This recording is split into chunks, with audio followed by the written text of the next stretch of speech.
ஓம் ஸ்ரீ திருச்செந்தூர் வேலவன் துணை அன்பர்கள் யாவருக்கும் என்னுடைய அன்பு கலந்த வணக்கங்கள். நான் பண்டிட் பாலசுப்ரமணி கோடம்பாக்கத்தில் இருந்து சதயம் ஸ்டார் அஸ்ட்ரோ டிவி நேயர்கள் அனைவருக்கும் என்னுடைய அன்பான வணக்கங்கள். எங்களுடைய வீடியோ பதிவுகள் ஒவ்வொன்றிற்கும் தொடர்ச்சியாக தாங்கள் கொடுத்து வரும் ஆதரவிற்கு மிக்க நன்றிகள். ஜோதிட சாஸ்திரத்தில் நாம் இன்று காண இருக்கும் தலைப்பு என்னவென்றால் சாய்பாபா வழிபாடு. சாய்பாபா வழிபாட்டின் மூலமாக யாரெல்லாம் மிகப்பெரிய அதிர்ஷ்டத்தை அடைகின்றார்கள், அதற்கு அவர்களுடைய ஜாதகத்தில் எப்படிப்பட்ட கிரக நிலைகள் இருக்க வேண்டும் என்ற விஷயங்களை எல்லாம் பரிபூரணமாக 12 லக்னத்திற்கும் பரிபூரணமாக காண இருக்கின்றோம். பொதுவாக பார்த்தீர்கள் என்றால் சாய்பாபா என்பவர் பொதுவாக மனித கடவுளாக பிறப்பெடுத்த ஒரு அவதாரம் தான் சாய்பாபா என்பவர். இந்த சாய்பாபாவை பொறுத்தவரையில் பல அதிசயங்களை ஒவ்வொருவருடைய வாழ்விலும் நிகழ்த்தி கொண்டிருக்கின்றார் என்பது சாய்பாபாவை வழிபட்டு பலனடைந்த அனைத்து அன்பர்களுக்கும் கண்டிப்பாக புரியும். ஏனென்றால் ஒவ்வொரு இடத்திலும் அவர் நடத்தும் அதிசயங்கள் ஏராளமானவை. வாழ்வில் பலருடைய நிலையிலும் பல்வேறு நிலைகளிலும் அவருடைய வழிபாடு என்பது எப்படிப்பட்ட சோதனை காலத்திலும் கூட அவர்களை காத்து நிற்கின்ற ஒரு வழிபாடாகத்தான் இந்த வழிபாடானது இருக்கும். அப்படிப்பட்ட சாய்பாபா வழிபாடு என்பது மிக ஒரு சிறப்பான வழிபாடு. இந்த வழிபாட்டை செய்பவர்கள் வாழ்வில் நிச்சயமாக எந்த ஒரு சூழ்நிலையிலும் எவ்வளவு கஷ்டங்கள் வந்தாலும் கூட கண்டிப்பாக அவருடைய அருளால் அந்த சோதனைகளை எல்லாம் கடந்து கண்டிப்பாக வாழ்வில் ஒரு மிகப்பெரிய வெற்றியை அடைந்திருக்கின்றார்கள், அடைந்து கொண்டும் இருக்கின்றார்கள். இது சாய்பாபா பக்தர்களுக்கு மிக தெளிவாக புரியும். அவ்வளவு சக்தி கொண்ட ஒரு மனித கடவுளாக இருக்கின்றவர் தான் சாய்பாபா. அப்படிப்பட்ட சாய்பாபா வழிபாட்டை செய்பவர்களுக்கு யாருக்கு மிக அதிகமான யோக பலன் கிடைக்கும் என்று பார்க்கின்ற பொழுது பொதுவாக சாய்பாபாவை பொறுத்தவரையில் குரு அம்சத்தை கொண்டவராகவே விளங்குகின்றார். ஒரு ஜாதகத்தில் குரு பகவான் பலமாக இருக்கின்றவர்கள் சாய்பாபாவை வழிபடுவதன் மூலமாக கண்டிப்பாக மிகப்பெரிய யோக நிலையை அடைய முடியும்.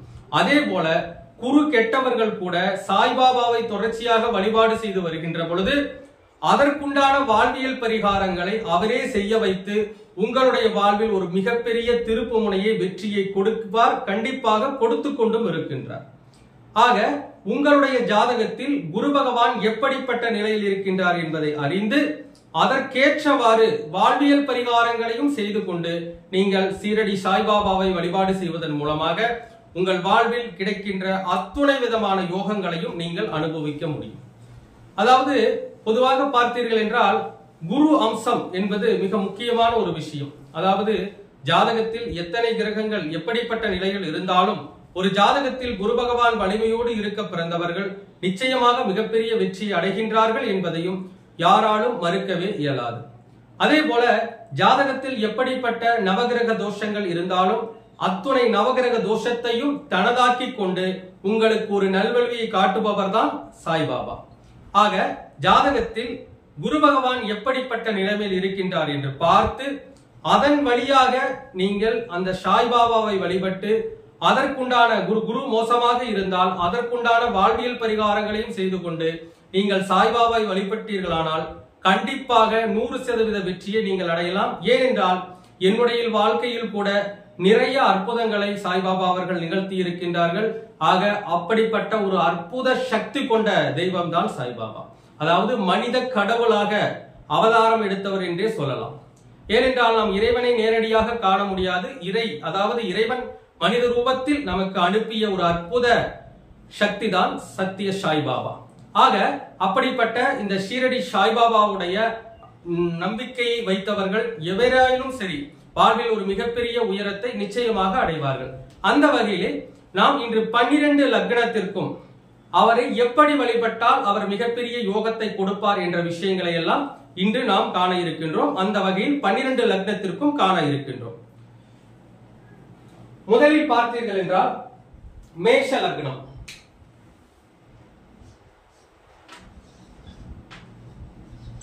ஒரு ஜாதகர் மேஷ லக்னத்தில் பிறந்திருக்கின்றார் என்று வைத்துக் கொள்வோம். ஒரு ஜாதகர் மேஷ லக்னத்தில் பிறந்திருக்கின்ற பொழுது இந்த மேஷ லக்னத்திற்கு குரு பகவான் யார் என்பதை கவனிக்க வேண்டும். மேஷ லக்னத்தை பொறுத்தவரையில் குரு பகவான் 9ஆம் வீட்டிற்கும் 12ஆம் வீட்டிற்கும் உண்டானவராக இருக்கின்றார்.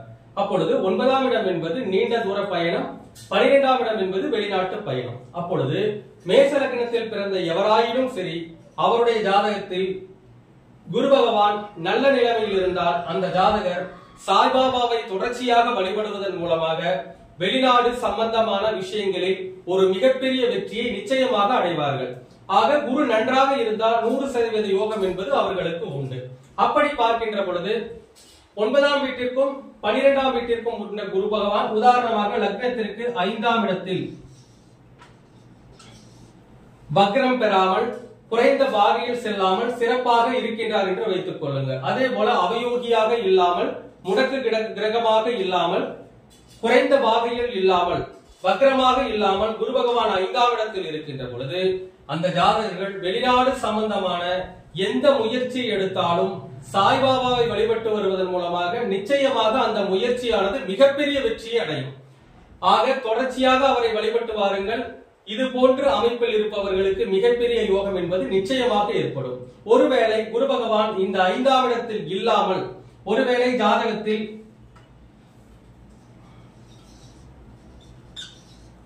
8ஆம் இடத்தில் இருக்கின்றார் என்று வைத்துக் கொள்ளுங்கள். அப்பொழுது 9ஆம் வீட்டிற்கும் 12ஆம் வீட்டிற்கும் உண்டானவர் 8இல் இருக்கின்ற பொழுது அவர் என்ன செய்தால், என்ன செய்து சாய்பாபாவை வழிபட்டால் அவருக்கு இந்த 9ஆம் இடம் 12ஆம் இடம் சார்ந்த விஷயங்கள் மூலமாக ஆதாயம் கிடைக்கும் என்றால், பொதுவாக ஒரு விஷயத்தை கவனித்துக் கொள்ளுங்கள். மேஷ லக்னத்தில் பிறந்த எவராயினும் சரி, அவர்களுக்கு குரு பகவான் கெட்டுவிட்டாலே அவர்கள் செய்கின்ற சிறப்பான பரிகாரம் என்னவென்றால், 9ஆம் இடம் என்பது ஆசிரியர்கள், 12ஆம் இடம் என்பது ஓய்வு. அப்பொழுது ஓய்வு பெற்ற ஆசிரியர்களுக்கு நாற்காலி வாங்கி கொடுக்க வேண்டும். அப்படி வாங்கி கொடுத்தீர்களானால் கண்டிப்பாக அந்த குருதோஷம் விலகி நன்மைகள் என்பது நிச்சயமாக ஏற்படும். ஆக இதை செய்து கொண்டு சாய்பாபாவை வழிபட்டீர்களானால் கண்டிப்பாக உறுதியான வெற்றி என்பது உங்களுக்கு கிடைக்கும். அதே போல 9ஆம் இடம் என்பது தெய்வம், 12ஆம் இடம் என்பது பாதம். அப்பொழுது தெய்வத்தை நாடி பாத யாத்திரை செல்கின்ற நபர்களுக்கு அவர்கள் செல்கின்ற பொழுது அவர்களுக்கு உணவளிப்பது அல்லது அருந்த நீர் கொடுப்பது, இது போன்ற விஷயங்களை செய்கின்ற பொழுது ஒரு பரிபூர்ணமான யோகம் என்பது நிச்சயமாக உங்களுக்கு ஏற்படும்.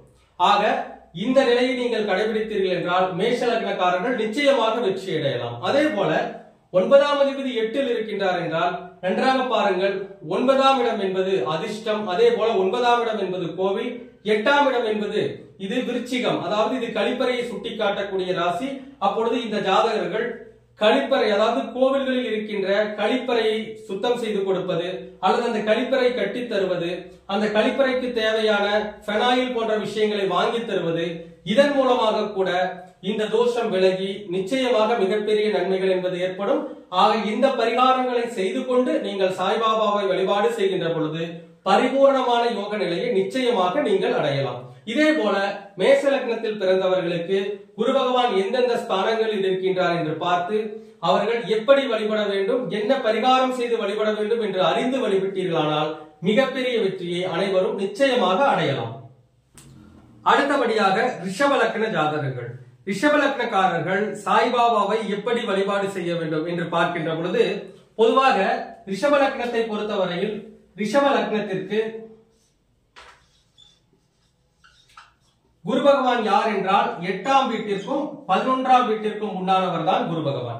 அப்பொழுது 8ஆம் வீட்டிற்கும் 11ஆம் வீட்டிற்கும் உண்டான குரு பகவான் இந்த ரிஷப லக்னத்தை பொறுத்தவரையில் இந்த ரிஷப லக்னத்திற்கு பாவியாக இருக்கின்றார். அப்பொழுது ரிஷப லக்னத்தை பொறுத்தவரையில் இந்த லக்ன பாவியான குரு பகவான் கண்டிப்பாக மறைவு பெற வேண்டும். இந்த குரு பகவான் மறைவு பெற்று நீங்கள் சாய்பாபாவை வழிபாடு செய்கின்ற பொழுது உங்களுடைய வாழ்வில் திடீர் ராஜயோகங்களை நிச்சயமாக அவர் தருவார். அதாவது 8ஆம் வீட்டிற்கும் 11ஆம் வீட்டிற்கும் உண்டான குரு பகவான் உதாரணமாக லக்னத்திற்கு 12ஆம் இடத்திலோ அல்லது லக்னத்திற்கு 8ஆம் இடத்திலோ அல்லது லக்னத்திற்கு 6ஆம் இடத்திலோ இது போன்ற ஸ்தானங்களில் குரு பகவான் அமர்கின்ற பொழுது நீங்கள் சாய்பாபாவை வழிபாடு செய்கின்ற பொழுது ஒரு மிக உன்னதமான ஒரு உயர்நிலையை நிச்சயமாக அடைவீர்கள். அதிலும் முக்கியமாக இந்த ஜாதகர் உள்ளூரில் இருக்கின்ற நபர்களுக்கு இந்த யோகமானது மிகப்பெரிய அளவில் நிச்சயமாக ஒரு மிகப்பெரிய வெற்றியை தரும். அதே போல ஒருவேளை குரு பகவான் ஜாதகத்தில் 6, 8, 12 இல்லாமல் உதாரணமாக ஜாதகத்தில் 4ஆம் இடத்தில் இருக்கின்றார் என்று வைத்துக் கொள்ளுங்கள். அப்பொழுது குரு பகவான் 4ஆம் இடத்தில் இருக்கின்ற பொழுது அவர்கள் எப்படிப்பட்ட பரிகாரங்களை செய்து கொண்டு அவரை வழிபட்டால் அவர் மிகப்பெரிய ராஜயோகத்தை கொடுப்பார் என்றால், பொதுவாக பாருங்கள் 8ஆம் அதிபதி 4இல் இருக்கின்றார் என்றால் 8ஆம் இடம் என்பது பொதுவாகவே ஏழ்மை நிலையை சுட்டிக்காட்டக்கூடியது. அதே போல 8ஆம் இடம் என்பது கழிப்பறை, அதே போல குப்பை அள்ளக்கூடிய நபர்களை சுட்டிக்காட்டக்கூடியது, அல்லது ஏழைகளை சுட்டிக்காட்டக்கூடிய பாவகம் 8ஆம் பாவகம். அப்பொழுது 8ஆம் அதிபதி 4இல் இருக்கின்ற பொழுது அவர்கள் ஏழை எளிய நபர்களுக்கு ஆடை தானம் செய்யலாம். மிக முக்கியமாக பார்த்தீர்கள் என்றால் இந்த கழிப்பறை சுத்தம் செய்பவர்கள், அதே போல சாக்கடை சுத்தம் செய்பவர்கள், குப்பை அள்ளுபவர்கள், இது போன்ற நபர்களுக்கு அவர்கள் வியாழக்கிழமை நாளில் ஆடை தானம் செய்து வருகின்ற பொழுது ஆடை தானம் செய்து கொண்டு அவர் சாய்பாபாவை தொடர்ச்சியாக வழிபட்டு வந்தீர்களானால் 100% வெற்றியை அந்த ஜாதகர்கள் அடைவார்கள். ஆனால் பாருங்கள், ஒரு சில நபர்களுக்கு தொடர்ச்சியாக அவரை வழிபாடு செய்கின்ற பொழுது இந்த பரிகாரங்களை அவரே செய்ய வைப்பார் என்பதும் ஒரு நிதர்சனமான ஒரு உண்மை. ஆக இந்த லக்னக்காரர்கள் இந்த இடத்தில் இருந்தால் இப்படிப்பட்ட பரிகாரங்களை செய்து கொண்டு கண்டிப்பாக வாழ்வில் ஒரு மிகப்பெரிய வெற்றியை அடைய முடியும். அதே போல் இந்த குரு பகவான் ஜாதகத்தில் எங்கு இருக்கின்றார் என்று பார்த்து அதற்கேற்ற பரிகாரங்களை செய்து கொண்டாலும் நன்மைகள் என்பது ஏற்படும். பொதுவாக இந்த ரிஷப லக்னத்தை பொறுத்தவரையில் 8ஆம் அதிபதியே 11ஆம் அதிபதியாக இருக்கின்றார். 8ஆம் இடம் என்பது பொதுவாக ஊனத்தை சொல்லக்கூடிய பாவகம். அதனால் பொதுவாகவே 11ஆம் இடம் என்பது கால் பகுதியை சுட்டி காட்டக்கூடியது. பொதுவாகவே ரிஷப லக்னத்தை பொறுத்தவரையில் அவர்கள் ஊனமுற்ற நபர்களுக்கு ஏதேனும் உதவி செய்து கொண்டு சாய்பாபாவை வழிபாடு செய்கின்ற பொழுது மிகப்பெரிய யோகமும் வெற்றியும் நிச்சயமாக உங்களை வந்தடையும். அடுத்தபடியாக மிதுன லக்ன ஜாதகர்கள். மிதுன லக்னத்தை பொறுத்தவரையில் மிதுன லக்னத்திற்கு குரு பகவான் யார் என்றால் 7ஆம் வீட்டிற்கும் 10ஆம் வீட்டிற்கும் உண்டானவர் தான் குரு பகவான். அப்பொழுது இந்த மிதுன லக்னத்தை பொறுத்தவரையில் 7ஆம் வீட்டிற்கும் 10ஆம் வீட்டிற்கும் உண்டானவராக குரு பகவான் இருக்கின்றார். 2 கேந்திரங்களுக்கு அதிபதியாக கேந்திராதிபத்திய தோஷம் பெற்றவராக குரு பகவான் இருக்கின்றார். அது மட்டுமல்லாமல் லக்னத்தின் பாதகாதிபதியாகவும் மாரகாதிபதியாகவும் இருக்கின்றார். இப்படிப்பட்ட குரு பகவான் ஜாதகத்தில் எங்கிருந்தால் நன்மையை செய்வார் என்று பார்க்கின்ற பொழுது பொதுவாக இந்த மிதுன லக்னத்தை பொறுத்தவரையில் குரு பகவான் மறைவு பெற வேண்டும். அப்படி பார்க்கின்ற பொழுது குரு பகவான் 3ஆம் இடத்திலோ அல்லது 6ஆம் இடத்திலோ அல்லது 8ஆம் இடத்திலோ அல்லது 12ஆம் இடத்திலோ இது போன்ற ஸ்தானங்களில் இருக்கின்ற பொழுது அவர்கள் சாய்பாபாவை தொடர்ச்சியாக வழிபாடு செய்வதன் மூலமாக மிகப்பெரிய வெற்றியை, உன்னத நிலையை நிச்சயமாக அடைவார்கள். ஆனால் ஒருவேளை குரு பகவான் ஜாதகத்தில் வலிமையோடு இருந்தால் அவரை எப்படி வழிபாடு செய்தால் அவர் மிகப்பெரிய யோகத்தை தருவார் என்று பார்க்கின்ற பொழுது, உதாரணமாக குரு பகவான் ஜாதகத்தில் 5ஆம் இடத்தில் இருக்கின்றார் என்று வைத்துக் கொள்ளுங்கள். குரு பகவான் 5ஆம் இடத்தில் இருக்கின்றார் என்று வைத்துக் கொள்ளுங்கள். அப்போது அவர்கள் என்ன செய்யலாம் என்றால், பொதுவாக 7ஆம் இடம் என்பது சமுதாயம், 10ஆம் இடம் என்பது கர்மம் சார்ந்த இடம், அதே போல 5ஆம் இடம் என்பது குழந்தைகள். அப்பொழுது 7ஆம் இடம் என்பது சமுதாய ரீதியான தொடர்பில் இருக்கின்ற கர்மகாரியம் செய்யக்கூடிய நபர்களுடைய குழந்தைகளுக்கு ஏதேனும் ஒரு உதவி, படிப்புதவியோ அல்லது ஆடை தானமோ இது போன்ற உதவிகளை, அல்லது அவர்களுக்கு தேவையான சாப்பிட தேவையான தின்பண்டங்களோ இவையெல்லாம் வாங்கி கொடுத்து கொண்டு நீங்கள் சாய்பாபாவை வழிபாடு செய்கின்ற பொழுது பரிபூர்ணமான ராஜயோகத்தை சாய்பாபா நிச்சயமாக தருவார். ஆக இந்த லக்னக்காரர்கள் இப்படிப்பட்ட பரிகாரங்களை செய்து கொள்ள வேண்டும். இது போல குரு பகவான் ஜாதகத்தில் எந்த பாவகத்தில் இருக்கின்றாரோ அந்த பாவகத்திற்கு உண்டான தகுந்த வாழ்வியல் பரிகாரங்களை செய்து கொண்டு நீங்கள் சாய்பாபாவை வழிபாடு செய்கின்ற பொழுது மிகப்பெரிய ராஜயோகத்தை நிச்சயமாக நீங்கள் அடையலாம்.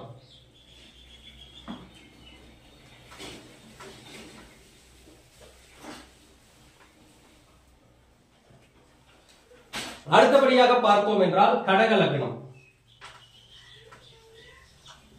கடக லக்னத்தை பொறுத்தவரையில் கடக லக்னத்திற்கு குரு பகவான் யார் என்றால் 6ஆம் வீட்டிற்கும் 9ஆம் வீட்டிற்கும் உண்டானவர் தான் குரு பகவான்.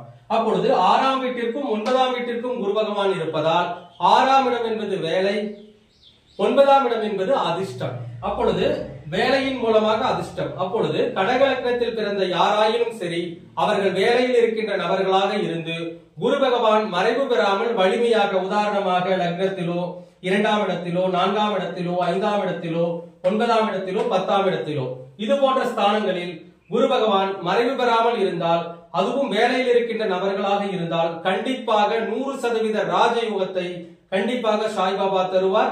அதுவும் முக்கியமாக அந்த வேலையின் மூலமாக மிகப்பெரிய ஒரு உயர்நிலைக்கு செல்வது போன்ற அற்புதமான விஷயங்கள் எல்லாம் கண்டிப்பாக அவர்களுடைய வாழ்வில் ஏற்படும்.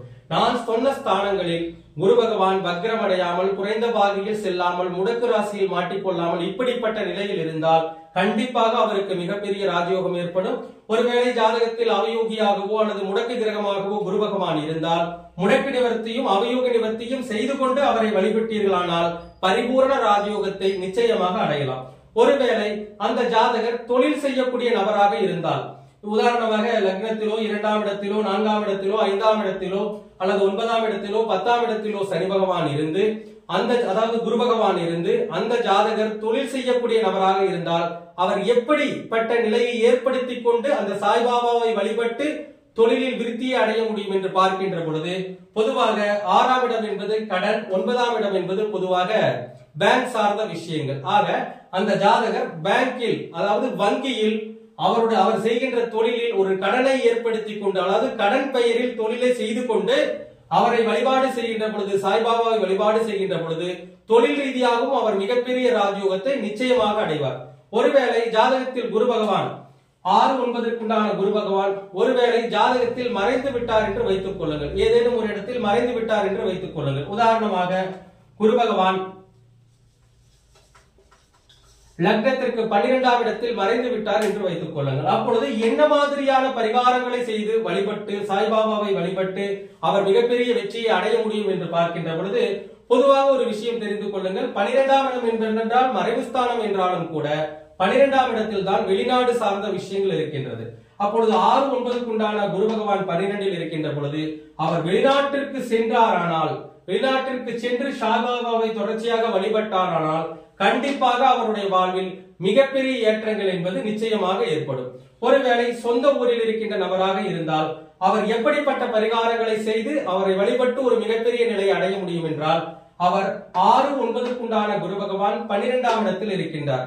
பொதுவாக 6ஆம் இடமும் 12ஆம் இடமும் சம்பந்தப்பட்டு விட்டாலே அதற்கு என்ன பரிகாரம் என்றால், அரசு மருத்துவமனையில் சிகிச்சை பெற்றிருக்கின்ற நோயாளிகளுக்கு, அரசு மருத்துவமனையில் சிகிச்சை பெற்றுக் கொண்டிருக்கும் நோயாளிகளுக்கு வியாழக்கிழமை நாளில் அவர்களுக்கு தேவையான உணவு அல்லது அவர்களுக்கு தேவையான அந்த குடிநீர் இது போன்ற விஷயங்கள், அவர்களுக்கு தேவையான ஃப்ரூட்ஸ் போன்ற விஷயங்களை அவர்கள் வியாழக்கிழமை நாளில் வாங்கி கொடுத்துக் கொண்டு அவரை தொடர்ச்சியாக வழிபாடு செய்து வந்தீர்களானால் கண்டிப்பாக 100% வெற்றியை கண்டிப்பாக சாய்பாபா அவர்கள் நிச்சயமாக தருவார்கள். அடுத்ததாக சிம்ம லக்னக்காரர்கள். சிம்ம லக்னத்தை பொறுத்தவரையில் குரு பகவான் யார் என்றால் 5ஆம் வீட்டிற்கும் 8ஆம் வீட்டிற்கும் உண்டானவர் தான் குரு பகவான். பொதுவாக 5ஆம் அதிபதியாக குரு பகவான் வருவதாலும் 5ஆம் இடம் பொதுவாக சுபகிரகங்களுக்கு சுபஸ்தானம் என்பதாலும் 8ஆம் இடத்தில் இருக்கின்ற தோஷம் பெரிதாக இல்லாமல் 5ஆம் இடத்தின் நற்பலன்கள் தான் அதிகமாக கிடைக்கும். ஆக சிம்ம லக்னத்தில் பிறந்த எவராயினும் சரி அவருடைய ஜாதகத்தில் குரு பகவான் பலமுடன் இருக்கின்ற பொழுது, உதாரணமாக லக்ன பாவகம், 2ஆம் பாவகம், 4ஆம் பாவகம், 5ஆம் பாவகம், 7ஆம் பாவகம், 10ஆம் பாவகம், 11ஆம் பாவகம் இது போன்ற ஸ்தானங்களில் குரு பகவான் மறைவு பெறாமல் வலிமையாக இருக்கின்ற பொழுது அந்த ஜாதகர்கள் சாய்பாபா வழிபாட்டை நித்தமும் செய்து வருகின்ற பொழுது மிகப்பெரிய ராஜயோக பலனை நிச்சயமாக அடையலாம். அதிலும் கூட ஒரு சிறு பரிகாரத்தை செய்து கொண்டு அதை செய்தீர்களானால் மிகப்பெரிய வெற்றி என்பது உங்களை வந்தடையும். அதாவது 5ஆம் அதிபதியே 8ஆம் அதிபதியாக இருக்கின்ற காரணத்தினால் பொதுவாக ஏழை குழந்தைகளுக்கு வியாழக்கிழமை நாளில் ஏதேனும் உதவிகள் செய்து கொண்டு அவரை வழிபாடு செய்தீர்களானால், இந்த ஸ்தானங்களில் குரு பகவான் இருக்கின்ற பொழுது வழிபாடு செய்தீர்களானால் பரிபூரணமான ராஜயோகத்தை நிச்சயமாக சாய்பாபா அவர்கள் தருவார்கள். அதே போல ஒருவேளை ஜாதகத்தில் இந்த குரு பகவான் மறைவு பெற்றிருக்கின்றார் என்று வைத்துக் கொள்ளுங்கள். உதாரணமாக குரு பகவான் லக்னத்திற்கு 5ஆம் வீட்டிற்கு உண்டான குரு பகவான் ஜாதகத்தில் உதாரணமாக 8ஆம் இடத்தில் மறைந்து விட்டார் என்று வைத்துக் கொள்ளுங்கள். அப்பொழுது பாருங்கள், 5ஆம் அதிபதி 8இல் இருக்கின்றார் என்றால் பொதுவாக 5ஆம் இடம் என்பது குழந்தைகள், 8ஆம் இடம் என்பது பொதுவாக ஏழ்மை குழந்தைகள் அல்லது அனாதை குழந்தைகள் என்று எடுத்துக்கொள்ளலாம். இந்த குரு பகவான் இருக்கின்ற ராசி என்பது காலபுருஷ தத்துவத்திற்கு 12வது ராசி. அப்பொழுது காலபுருஷ தத்துவத்திற்கு 12வது ராசியில் இருப்பதாலும் 5ஆம் அதிபதி 8இல் இருப்பதாலும் அனாதை குழந்தைகள் ஆசிரமங்களுக்கு வியாழக்கிழமை நாளில் ஒருவேளை உணவு, வியாழக்கிழமை நாளில் ஒருவேளை உணவானும் அளித்துக் கொண்டு அந்த சாய்பாபாவை நீங்கள் தொடர்ச்சியாக வழிபாடு செய்து வருவதன் மூலமாக கண்டிப்பாக பரிபூரணமான ஒரு ராஜயோகத்தை நீங்கள் அவரை வழிபடுவதன் மூலமாக நிச்சயமாக அடையலாம். அடுத்ததாக கன்னியா லக்னம். கன்னியா லக்னத்தை பொறுத்தவரையில் கன்னியா லக்னத்திற்கு குரு பகவான் யார் என்றால் 4ஆம் வீட்டிற்கும் 7ஆம் வீட்டிற்கும் உண்டானவர் தான் குரு பகவான். 2 கேந்திரங்களுக்கு அதிபதியாகி கேந்திராதிபத்திய தோஷம் பெற்றவராக குரு பகவான் வருகின்றார். லக்னத்தின் மாரகாதிபதியாகவும் பாதகாதிபதியாகவும் குரு பகவான் வருகின்றார். ஆக என்னுடைய அனுபவத்தில் கன்னியா லக்னத்தை பொறுத்தவரையில் குரு பகவான் மறைவு பெற்றால் நிச்சயமாக யோகத்தை தருவார். ஆக குரு பகவான் லக்னத்திற்கு 3ஆம் இடத்திலோ அல்லது 6ஆம் இடத்திலோ அல்லது 8ஆம் இடத்திலோ அல்லது 12ஆம் இடத்திலோ மறைவு பெற்றிருக்கின்ற பொழுது நீங்கள் சாய்பாபாவை வழிபாடு செய்து வருகின்ற பொழுது கண்டிப்பாக மிகப்பெரிய ராஜயோகத்தை நிச்சயமாக அடையலாம். முக்கியமாக இடம், வீடு, வண்டி, வாகனம் எல்லா விதமான வசதிகளையும் நிச்சயமாக சாய்பாபா அவர்கள் தருவார்கள். ஆக உங்களுடைய ஜாதகத்தில் குரு பகவான் இப்படி மறைந்திருக்கின்றாரா என்று பார்த்துக் கொள்ளுங்கள். ஒருவேளை குரு பகவான் மறைவு பெறாவிட்டாலும் வலிமையாக இருந்தாலும் கூட அதற்குண்டான தகுந்த வாழ்வியல் பரிகாரங்களை செய்து கொண்டு அவரை வழிபட்டீர்களானால் நிச்சயமாக 100% யோகம் என்பது ஏற்படும். உதாரணமாக குரு பகவான் லக்னத்திற்கு 2இல் இருக்கின்றார் என்று வைத்துக் கொள்வோம். கன்னியா லக்னத்தை பொறுத்தவரையில் 4ஆம் வீட்டிற்கும் 7ஆம் வீட்டிற்கும் உண்டான குரு பகவான் 2இல் இருப்பது என்பது அவரது சிறப்பான நிலை கிடையாது. அப்பொழுது 4ஆம் இடம் என்பது பொதுவாகவே ஆடையை சொல்லக்கூடிய பாவகம், 7ஆம் இடம் என்பது சமுதாயம் சார்ந்த விஷயங்கள். அப்போது சமுதாயம் பணி செய்பவர்கள், அதுல முக்கியமாக என்றால் குரு பகவான் என்றாலே பொதுவாக தெய்வம் சார்ந்த விஷயங்கள். அப்பொழுது கோவிலிலே குப்பை அள்ளக்கூடிய, அதாவது கோவிலை தூய்மை செய்யக்கூடிய நபர்களுக்கு, அந்த தாய்மார்களுக்கு 2ஆம் இடத்தில் குரு பகவான் இருப்பதால் அவர்களுக்கு வியாழக்கிழமை நாளில் ஒரு 50 ரூபாய் தானம், அதே போல அவர்கள் சாப்பிடுவதற்கு தேவையான குரு சம்பந்தமான கொண்டைக்கடலை உணவு, இது போன்ற விஷயங்களை நீங்கள் தொடர்ச்சியாக செய்து கொள்ளலாம். மேலும் 4ஆம் அதிபதி குரு பகவானாக இருப்பதால் வியாழக்கிழமை நாளில் 50 ரூபாய் பணம், அவர்களுக்கு ஒரு மஞ்சள் நிற ஆடை தானம், அதே போல கொண்டைக்கடலை உணவு, இது போன்ற விஷயங்களை நீங்கள் அவர்களுக்கு தானமாக செய்து வந்து கொண்டு சாய்பாபாவை வழிபட்டீர்களானால் கண்டிப்பாக உங்களுக்கு சாய்பாபா நிச்சயமாக ஒரு மிகப்பெரிய ராஜயோகத்தை வழங்குவார். அடுத்தபடியாக பார்த்தோம் என்றால் துலா லக்னம். துலா லக்னத்தை பொறுத்தவரையில் குரு பகவான் யார் என்றால் லக்னத்திற்கு 3ஆம் வீட்டிற்கும் 6ஆம் வீட்டிற்கும் உண்டானவர் தான் குரு பகவான். பொதுவாக பாருங்கள், 3ஆம் இடம் என்பது பொதுவாகவே ஐடி துறையில் வேலை பார்ப்பவர்கள், அக்கவுண்ட் சம்பந்தமான வேலை பார்ப்பவர்கள், அதே போல கம்ப்யூட்டர் சம்பந்தமான எந்த வேலையை பார்த்தாலும் அது 3ஆம் பாவகத்தை சுட்டிக்காட்டும். அதே போல 6ஆம் பாவம் என்பது வேலை. அப்பொழுது சாப்ட்வேர் துறையில் பணிபுரியக்கூடிய நபர்களோ அல்லது அக்கவுண்ட்ஸ் துறையில் பணிபுரியக்கூடிய நபர்களுக்கோ, அதே போல கம்ப்யூட்டர் சம்பந்தமான எந்த வேலையில் இருப்பவர்களுக்கோ கண்டிப்பாக இந்த குரு பகவான் வலிமையோடு இருக்கின்ற பொழுது சாய்பாபாவை வழிபடுவதன் மூலமாக மிகப்பெரிய ராஜயோகத்தை நிச்சயமாக அடையலாம். உதாரணமாக குரு பகவான் 6, 8, 12 மறையாமல் உதாரணமாக லக்னத்திலோ 2ஆம் இடத்திலோ 3ஆம் இடத்திலோ 5ஆம் இடத்திலோ அல்லது 6ஆம் இடத்திலோ 7ஆம் இடத்திலோ 9ஆம் இடத்திலோ 10ஆம் இடத்திலோ இருக்கின்ற பொழுது நான் சொன்ன வேலையில் இருப்பவர்கள் இந்த குரு பகவான் இப்படி இருந்தால் மிகப்பெரிய ராஜயோகத்தை அவரை வழிபடுவதன் மூலமாக அந்த துறையில் நிச்சயமாக பெறுவார்கள். ஒருவேளை அவர்கள் அந்த துறையில் இல்லாமல் ஒரு தொழில் செய்யக்கூடிய நபர்களாக இருந்தால் குரு பகவான் மறைந்தால் அவர்களுக்கு ராஜயோகம் உண்டு. உதாரணமாக குரு பகவானை பொறுத்தவரையில் ஒரு 6ஆம் இடத்திலோ 8ஆம் இடத்திலோ அல்லது பாதகஸ்தானத்திலோ 12ஆம் இடத்திலோ மறைந்திருந்து அவர்கள் தொழில் செய்யக்கூடிய நபர்களாக இருந்தால் கண்டிப்பாக அவர்கள் சாய்பாபாவை வழிபாடு செய்கின்ற பொழுது ஒரு மிகப்பெரிய ராஜயோகத்தை நிச்சயமாக அடைவார்கள். ஒருவேளை குரு பகவான் வலுத்திருக்கின்ற பொழுது அதற்கு தகுந்த வாழ்வியல் பரிகாரங்களை செய்து வருவதன் மூலமாக கண்டிப்பாக அவருடைய அருளாசியால் மிகப்பெரிய ராஜயோகம் என்பது அவர்களுக்கு கிடைக்கும்.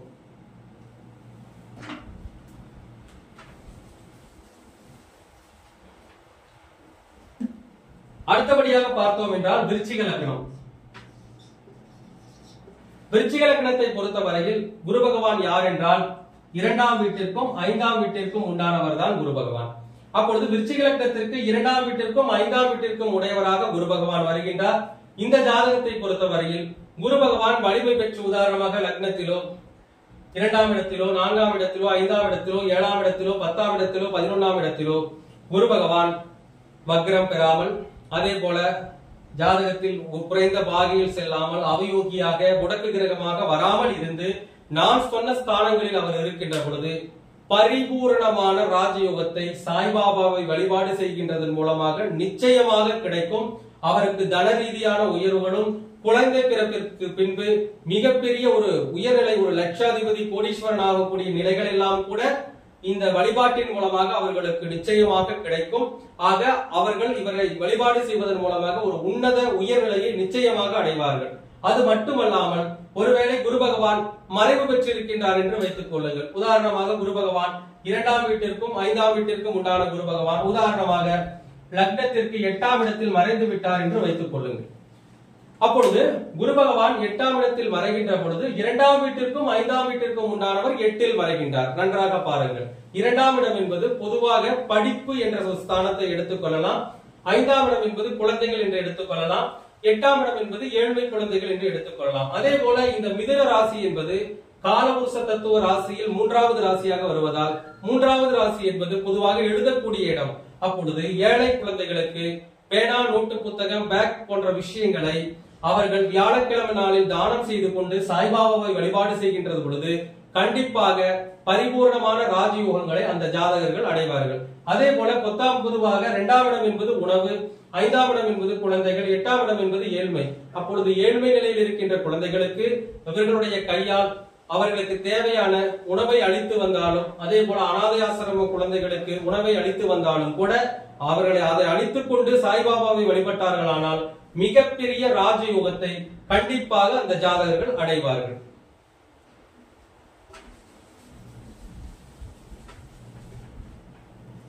அடுத்தபடியாக தனுசு லக்னம். தனுசு லக்னத்தை பொறுத்தவரையில் குரு பகவான் யார் என்றால் 1ஆம் வீட்டிற்கும் 4ஆம் வீட்டிற்கும் உடையவர். பொதுவாகவே உபய லக்னத்தை பொறுத்தவரையில் புதன் பகவானும் குரு பகவானும் கெட வேண்டும். அப்பொழுதுதான் அந்த நிலை சிறப்பாக இருக்கும். ஆக இந்த லக்னத்திற்கு உண்டானவராக குரு பகவான் இருந்தாலும் அவரே 4ஆம் வீட்டிற்கு உண்டானவராக வருகின்ற காரணத்தினால் அந்த ஜாதகர்கள் என்ன செய்யலாம் என்றால், பொதுவாக குரு பகவான் மறைந்தால் அவர்களுக்கு மிகப்பெரிய ராஜயோகம் என்பது உண்டு. உதாரணமாக குரு பகவான் 6ஆம் இடம், 8ஆம் இடம் அல்லது 12ஆம் இடம் அல்லது நீச ராசியில் இப்படி நிலையில் இருக்கின்ற பொழுது அந்த ஜாதகர்கள் சாய்பாபாவை வழிபாடு செய்கின்ற பொழுது அவருடைய எண்ணங்கள் அனைத்தும், அவருடைய செயல்கள் அனைத்தும் வெற்றி பெறும். அதே போல இடம், வீடு, வண்டி வாகனம் சார்ந்த அனைத்து சுக விஷயங்களும் அவர்களுக்கு கிடைக்கும். ஒருவேளை குரு பகவான் மறைவு பெறாமல் வலிமையோடு இருந்தால், உதாரணமாக சொல்ல வேண்டும் என்றால் குரு பகவான் 7ஆம் இடத்தில் கேந்திராதிபத்திய தோஷம் பெற்று அமர்ந்திருக்கின்றார் என்று வைத்துக் கொள்ளுங்கள். அப்பொழுது 1ஆம் வீட்டிற்கும் 4ஆம் வீட்டிற்கும் உண்டான குரு பகவான் 7ஆம் இடத்தில் கேந்திராதிபத்திய தோஷம் பெற்று அமர்கின்ற பொழுது அவர் தகுந்த வாழ்வியல் பரிகாரங்களை செய்து கொண்டு சாய்பாபாவை வழிபட்டாரானால் கண்டிப்பாக அவருக்கு மிகப்பெரிய ராஜயோகம் என்பது கிடைக்கும். உதாரணமாக லக்னம் என்பது தலை, 4ஆம் இடம் என்பது ஆடை, 7ஆம் இடம் என்பது சமுதாயம், காலபுருஷனுக்கு 3ஆம் இடம் என்பது நம் கைகளால் செய்யக்கூடிய உதவி. அப்பொழுது அந்த ஜாதகர்கள் என்ன செய்ய வேண்டும் என்றால், முடி திருத்தம் செய்யக்கூடிய தொழிலாளர்களுக்கு, லக்னம் என்றால் தலை, அப்பொழுது முடி திருத்தம் செய்யக்கூடிய தொழிலாளர்களுக்கு ஆடை தானம் செய்ய வேண்டும். ஏன் முடி திருத்தம் செய்யக்கூடியவர் என்று சொன்னீரானால், 7ஆம் இடம் என்பது சமுதாயம். அவர்கள் சமுதாயத்தில் இருக்கின்ற அனைவருக்கும் அந்த முடி திருத்தத்தை செய்கின்றார்கள். அப்பொழுது முடி திருத்தம் செய்யக்கூடிய அந்த தொழிலாளிகளுக்கு வியாழக்கிழமை நாளில் ஆடை தானம் செய்துவிட்டு சாய்பாபாவை வழிபாடு செய்து வந்தாரானால் கண்டிப்பாக அவருடைய வாழ்வில் மிகப்பெரிய ராஜயோகம் என்பது நிச்சயமாக கிடைக்கும்.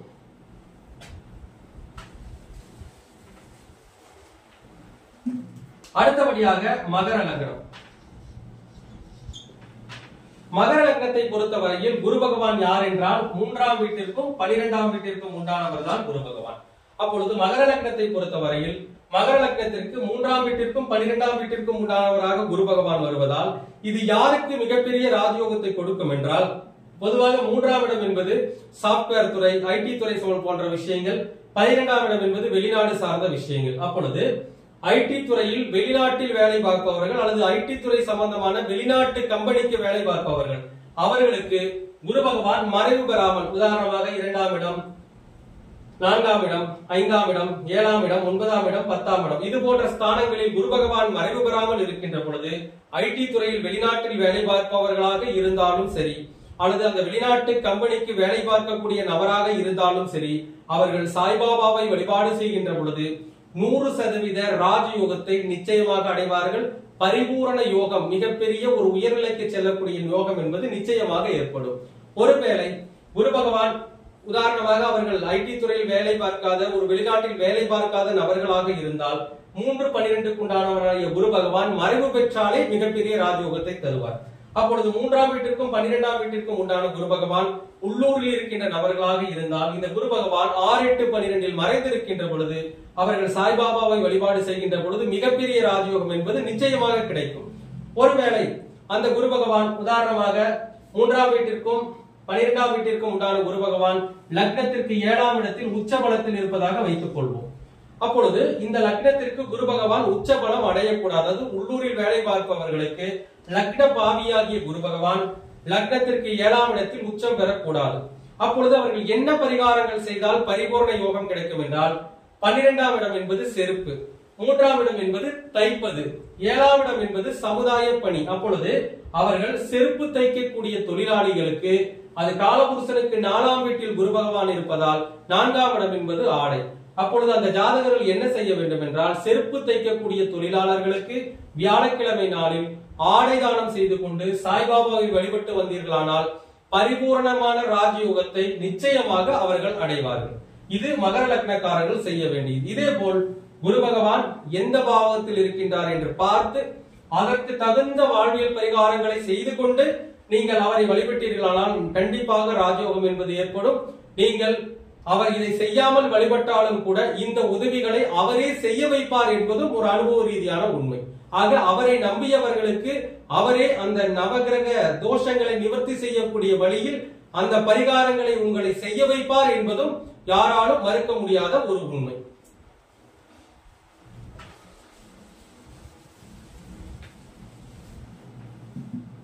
அடுத்தபடியாக கும்பலக்ன ஜாதகர்கள். கும்பலக்னத்தை பொறுத்தவரையில் 2ஆம் வீட்டிற்கும் 11ஆம் வீட்டிற்கும் உடையவராகத்தான் குரு பகவான் வருகின்றார். அப்பொழுது கும்பலக்னக்காரர்கள் எப்படிப்பட்ட விஷயங்களை செய்து கொண்டு சாய்பாபாவை வழிபாடு செய்ய வேண்டும் என்றால் பொதுவாக 2ஆம் இடம் என்பது வருமானம், 11ஆம் இடம் என்பது லாபம். அப்பொழுது பொதுவாக இந்த கும்பலக்னத்தில் பிறந்து குரு பகவான் மறைவு பெறாமல் உதாரணமாக 1ஆம் இடம், 2ஆம் இடம், 4ஆம் இடம், 5ஆம் இடம், 7ஆம் இடம், 10ஆம் இடம் இது போன்ற ஸ்தானங்களில் 11ஆம் இடம் இது போன்ற ஸ்தானங்களில் மறைவு பெறாமல் குரு பகவான் இருக்கின்ற பொழுது அவர்கள் முதலில் என்ன செய்ய வேண்டும் என்றால் 11ஆம் இடம் என்பது பொதுவாகவே பார்த்தீர்கள் என்றால் பிக்ஸ்டு டெபாசிட் என்று சொல்வார்கள். அவர்கள் வருகின்ற வருமானத்தை கண்டிப்பாக பிக்ஸ்டு டெபாசிட் செய்து கொள்ள வேண்டும். அப்பொழுது அவர்கள் பிக்ஸ்டு டெபாசிட் செய்து கொண்டு சாய்பாபாவை வழிபட்டு வந்தாலும் அவர்களுக்கு மிகப்பெரிய ராஜயோகம் என்பது நிச்சயமாக ஏற்படும். அதே போல குடும்பாதிபதியாக குரு பகவான் இருப்பதாலும் அவரே லாபாதிபதி இருப்பதாலும் எப்பொழுதும் குடும்பத்துடன் இருப்பது, குடும்பத்தை நன்றாக பார்த்துக் கொள்வது இது போன்ற விஷயங்களை செய்து கொண்டு நீங்கள் சாய்பாபாவை வழிபட்டீர்களானால் மிகப்பெரிய ராஜயோகம் உயர்நிலை என்பது உங்களுக்கு நிச்சயமாக உருவாகும். ஒருவேளை குரு பகவான் மறைந்திருக்கின்றார் என்று வைத்துக் கொள்ளுங்கள். உதாரணமாக 2ஆம் வீட்டிற்கும் 11ஆம் வீட்டிற்கும் உண்டான குரு பகவான் லக்னத்திற்கு 12ஆம் இடத்தில் இருக்கின்றார் என்று வைத்துக் கொள்ளுங்கள். நன்றாக பாருங்கள், குரு பகவான் 2ஆம் வீட்டிற்கும் 11ஆம் வீட்டிற்கும் உடையவராக வருகின்றார். அப்பொழுது 11ஆம் வீட்டிற்கு உடையவர் 12ஆம் இடத்தில் நீசம் பெற்று அமர்ந்திருக்கின்ற பொழுது 11ஆம் இடம் 12ஆம் இடம் என்பது கால் பகுதிகள். நீசம் என்பதால் அந்த கால் பகுதி, அதாவது காலை இழந்தவர்கள், கால் இல்லாத அல்லது கால் ஊனமாக இருக்கின்ற நபர்களுக்கு 12ஆம் இடம் என்பது ஆசிரமத்தையும் சுட்டிக்காட்டும். அப்பொழுது ஊனமுற்ற ஆசிரமங்களுக்கு வியாழக்கிழமை நாளில் உணவளித்துக் கொண்டு சாய்பாபாவை தொடர்ச்சியாக வழிபாடு செய்து வந்தீர்களானால் பரிபூர்ணமான ராஜயோகத்தை உயர்நிலையை நிச்சயமாக நீங்கள் அடையலாம்.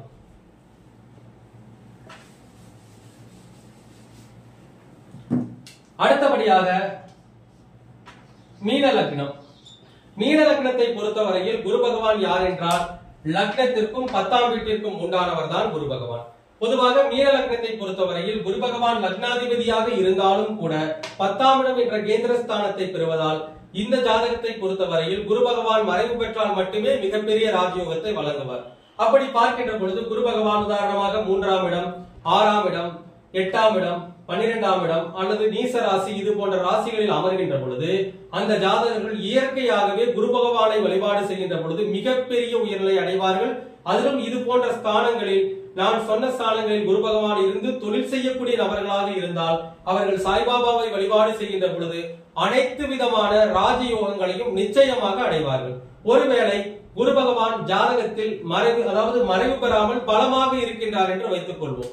உதாரணமாக 1ஆம் வீட்டிற்கும் 10ஆம் வீட்டிற்கும் உண்டான குரு பகவான் லக்னத்திற்கு 4ஆம் இடத்தில் கேந்திராதிபதி தோஷம் பெற்று அமர்ந்திருக்கின்றார் என்று வைத்துக் கொள்ளுங்கள். அப்பொழுது 1ஆம் வீட்டிற்கும் 10ஆம் வீட்டிற்கும் உண்டான குரு பகவான் 4ஆம் இடத்தில் கேந்திராதிபதி தோஷம் பெற்றிருக்கின்ற பொழுது லக்னம் என்பது தலை, 10ஆம் இடம் என்பது கர்மகாரியம், 4ஆம் இடம் என்பது உடை.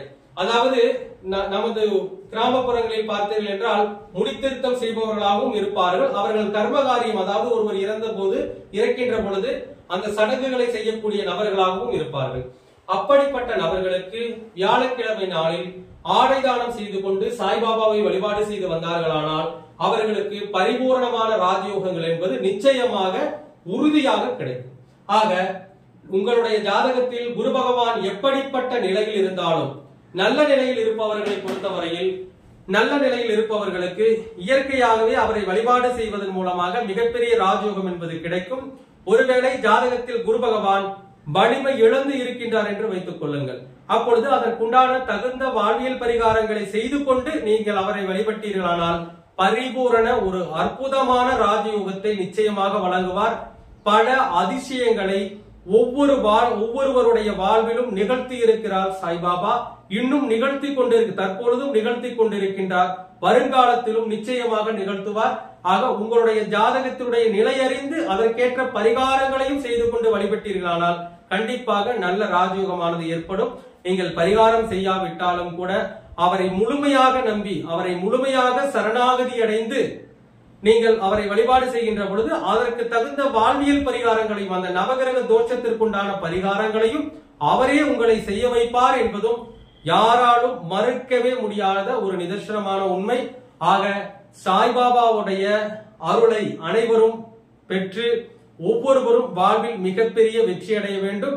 அதற்கு கண்டிப்பாக அந்த சாயினுடைய அருள் நிச்சயமாக உங்களுக்கு கிடைக்கும். அதே போல் பார்த்தீர்கள் என்றால் பொதுவாக எந்த ஒரு வேண்டுதல் இருந்தாலும் சரி, நான் சொன்ன பரிகாரங்களையும் நீங்கள் எடுத்துக்கொள்ளுங்கள். எந்த ஒரு வேண்டுதலாக இருந்தாலும் சரி, அதாவது 9 வாரங்கள் தொடர்ச்சியாக வியாழக்கிழமை நாளில் விரதம் இருந்து 9 வாரங்கள் தொடர்ச்சியாக வியாழக்கிழமை நாளில் விரதம் இருந்து, அதாவது காலை 6 மணி முதல் இரவு 6 மணி வரை சாப்பிடாமல் அதற்கு மேல் சாய்பாபாவை வழிபாடு செய்துவிட்டு உணவருந்துங்கள். 9 வாரம் இதே போல விரதம் இருந்து 9வது வாரத்தினுடைய முடிவிலே சாய்பாபாவை வழிபட்டு 9 ஏழை குழந்தைகளுக்கு அந்த புத்தகம் சார்ந்த விஷயங்களையும் அவருடைய சாய்பாபாவுடைய அந்த புத்தகத்தையும் தானம் செய்து விட்டு நீங்கள் வாருங்கள். கண்டிப்பாக உங்களுடைய வேண்டுதல் மிகப்பெரிய வெற்றியை நிச்சயமாக அடையும். ஆக ஒவ்வொருவரும் இந்த பரிகாரங்களை செய்து கொண்டு தகுந்த வாழ்வியல் பரிகாரங்களையும் செய்து கொண்டு சாய் பகவானுடைய அருளை பற்றி தெரிந்து கொண்டு சாய்பாபாவுடைய முழு அருளையும் பெற்று ஒவ்வொருவரும் வாழ்வில் ஒரு மிகப்பெரிய வெற்றியை அடைய வேண்டும் என்று கூறி விடைபெறுகின்றேன். நன்றி, வணக்கம், வாழ்க வளமுடன்.